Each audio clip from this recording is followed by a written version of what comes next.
Each of the following question contains a small paragraph again and followed by a question on it. So we have to look at the paragraph carefully and answer the question based on the paragraph only. So question 3 is that thou means although the waste of time or the expenditure of fashion is very large, yet fashion have come to stay. So which says that a lot of people waste a lot of time and expenditure means money on the fashion. But yes, fashion is there that people look for the fashion. So they will not go come what may. So whatever comes, so fashion will not go. So it's talking about mainly about fashion, that fashion is very important for the people. However, what is now required is that strong effort should be made to display the excessive craze for fashion from the minds of these youngsters.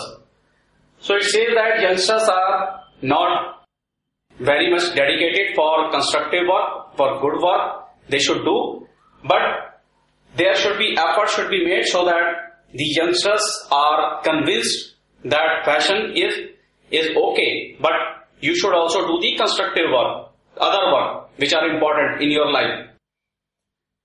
So the passage best supports the statement that fashion is the need of the day.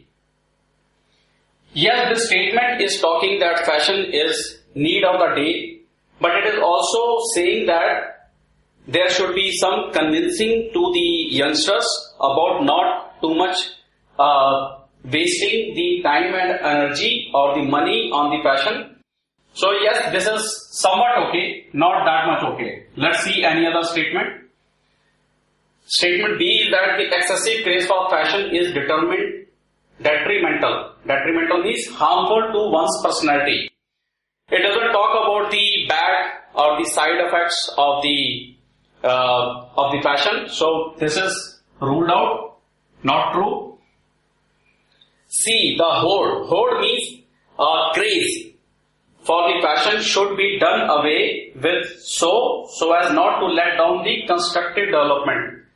Yes, this looks okay, better than the first one. Yes, fashion is the need of the day, and the hoard means craze for the fashion should be done away. It means that there is a craze for the fashion, but the youngster is not saying the youngster, but yes, it is talking about that someone, the people who are very much crazy about the fashion, they should also do the constructive work. D says that work and other activities should be valued more than the outward appearance. Work and other activities. Yes, it is also talking about the same thing that the C is talking about, but outward appearance. So outward appearance is it's not related here that the fashion is related to your appearance. Same personality or appearance, it doesn't talk about that fashion is related to personality or appearance. Yes, it is related to, but this statement does not talk about. So this statement best talk about that there is a craze for fashion and we should do, and that should be, we should not concentrate much on the fashion, but we should do more constructive development works that is important for the youngsters. So answer is C. Question number 4. One of the important humanitarian byproduct of technology is the greater dignity and value that it imparts to human labor. So it's talking about the technology and the human labor. That human labor is technology gives the greater dignity and value to the human labor. And next it is saying, in a highly industrialized society, there is no essential difference between Brahman and Dalit, Muslim and Hindu. So what is it talking about? There is no essential difference between the caste and creed. Okay, in an industrialized society. Industrialized society, no essential difference between So this we can say is a caste, and this it's talking about creed or religion. They are equally useful and hence equally valuable. So, equally valuable for the industrialized society. Individual productivity.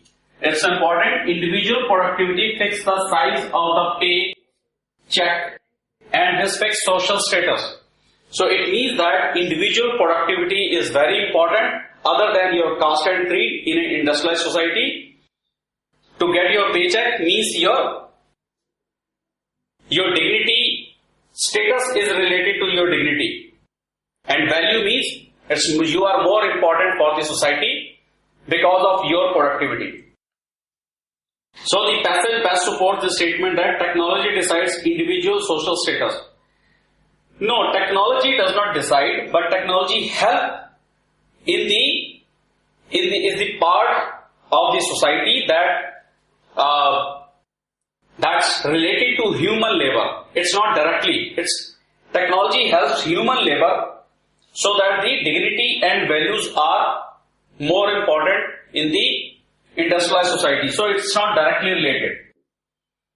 Caste and religion are man-made. It doesn't talk about caste and creed are man-made. Yes, it talks about caste and creed are not part of the industrialized society. So it doesn't talk about man-made or natural-made. Human labor has dignity and value. Yes, human labor has dignity and value. That it talks about. All individuals, irrespective of caste, creed, are born equal. Yes, they are born equal, but this statement, this paragraph does not talk about that. Caste and creed makes a difference. That's why they are man-made unequal. So, I mean, this are born equal. This is basically conclusion drawn from this. But this is not what is written in this statement. Industrialized society is a great leveler for men. Yes, in industrialized society, the men are made level means equal. All men are made equal in the industrialized society. Yes, that is there. But this is more talking about that individual productivity is more important, and human labor and dignity it's talking about. So this is also not that much important. So C is the best answer, that human labor has dignity and value, which is irrespective of caste and creed.